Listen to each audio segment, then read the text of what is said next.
ang Wink is a P-pop group, tama po ba? Yes, it is a P-pop Okay. group. So, when ito nag-start and ano po ba, it is their very first parang appearance? Yes. Actually po, this is a debut of Wink. So it's spelled V-V-I-N-K. So Again? V-V-I-N-K. Okay. So it's Wink. So hindi pala. Para po siyang kidlat. Wink. Oo. So Wink talaga ang pronunciation. Wink. Okay. So it's called Wink. And we've trained them for 3 years. And double V because it stands for 2 victories. 1 victory from before and 1 victory in the future. Kasi pag di nyo itatanong, yung mga girls ko po na 5 na yan, they're all mga conteseras. Talaga? They're all from contest, major and minor, who unfortunately did not get the chance to be the big winner. Yung iba po almost runner-up na yan and hindi po siya natupad. So, pwede po kayo mag-mention ng mga ilang contest na... Mga contest po yan, Idol Philippines, The Voice Kids, dalawa po siya, The Voice Kids, yung isa naman po sa TV5, yung Pop Pinoy. Pop Pinoy. Okay. So, Tapos yung age po nila, from what? 17 to 22. So, Ilan po sila? 5 po sila, 5 girls. At sino-sino sila? The girls are Angelica, Mariel, Jean Flores, Audrey, and Ayaka. Okay. Paano po sila nakuha? Sorry, Ana. Nag-audition pa rin ba sila? Paano sila? Or handpicked ba sila? We went the unconventional way po. We handpicked everybody.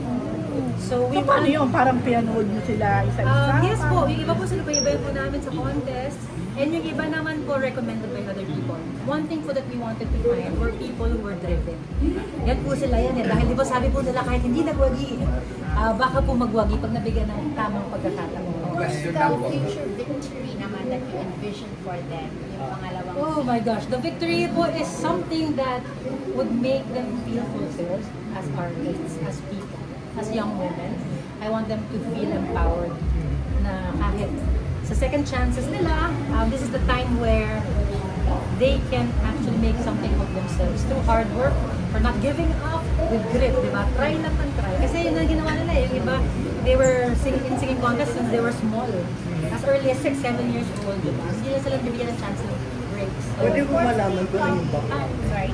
But of course, K-pop groups ngayon, the victory that they would like to achieve is something that is more regional, something, hopefully global. I mean, is that also very much the side of Wink? Most definitely, di ba? Kasi sino ba naman yung hindi magugustong makilala pa yung Pilipino sa buong mundo.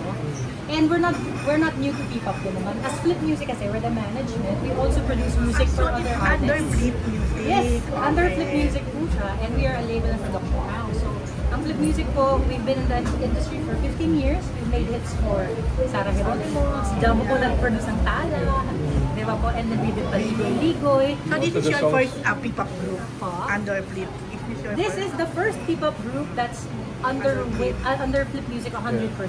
Before po kasi nag-try kami 10 years ago, but I think the landscape was different. May I We ask partnered with other companies in managing girl groups.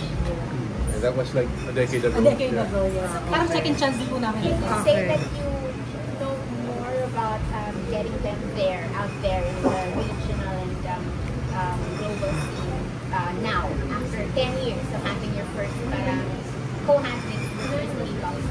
Would like to think so. I think our sound is ripe for success. I mean, we've already seen some success. We've worked with some P-pop groups. We've produced for Bini. We've worked with G22 also and Kalista.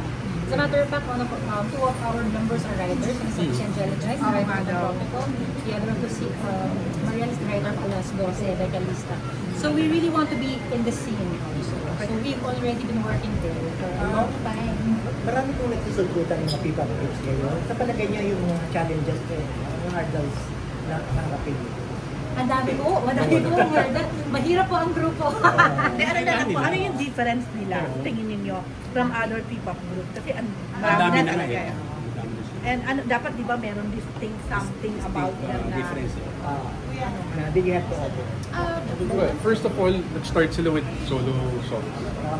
We've been supporting solo acts even before, like Liga De Rosario, one of our head songwriters who composed Rosas, Tala. Oh, yeah. So we were focused on solo artists before, and even now. So the girls started as solo acts first before we introduced them as a group. Yeah. Meron po silang pre-debut album actually. The way we introduce them is quite different. So each of them, since in line po dun sa 2 V's, 2 victories, we wanted to showcase each of them as solos. Kumbaga po to honor their past. So meron din po silang tagdadalawang single songs. So ngayon po, Altogether 10 po sila. Ask ko lang po, ano yung nakita niyo, bakit sinusulang po? Alam niyo po, sabi po namin magpa-partners, I think meron din po siyang divine intervention. We've always dreamt of having a people or a group po to move forward. Kasi po kami, storytellers po kami as Flip Music. We are a house, a cocoon po of creators and songwriters and arrangers.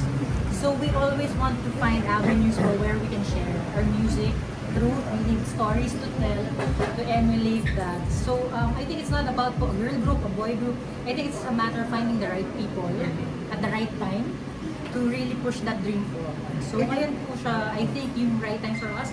We're confident after 2 years of rolling them out, na kasama yung training, yung the typical dancing, singing, and then solo songs po. So yun nga po, 2 years ang naging training nila before this launch. Yes po. So yung 2 years na yun, they train, of course, magkakasama pa sila ng isang bahay? Yes po. Ganun din. Yes And po. then yung mga trainers ba nila, mga galing din Korea, may mga ganun din ba? Or basically from Philippines? Filipinos po. Okay. Filipinos po tayo. We want to all give opportunities locally So, first. during training, ang mga tinatrain sa kanila, personality, singing, Opo, dancing, the basics even po lahat acting, yan. ganyan. Opo, media training, meron din po silang syempre exercise, boxing, Aha. yoga. So we're also focusing on holistic development, hindi lang po skills. Kasi po, skilled na po sila eh. We just wanted to hone it more and para po talagang mag-mesh talaga together as a group. So ngayon po ang ilo-launch sa kanila as a group, Yes. and single po ba to or album na? Single po siya. Okay, ang name ng album, ang title ng, ay ng single, Ang name po sorry. niya ay Tulala. Again? Tulala. Tulala. Debut song. Tulala. Debut song. The album title will be announced later on. Pero wala pa yung album. Meron na.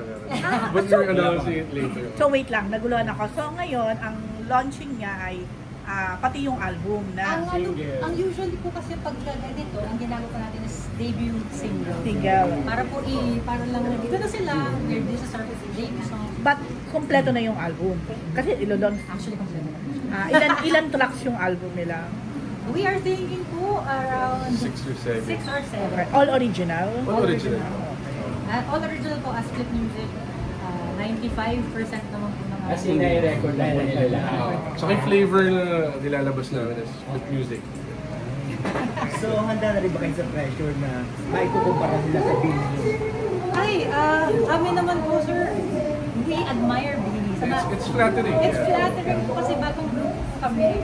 And you know, some of their girls also worked with them before. And Bojam, personally also po yan pong baby project ni Bojam, yung Talakarawan ng Billy.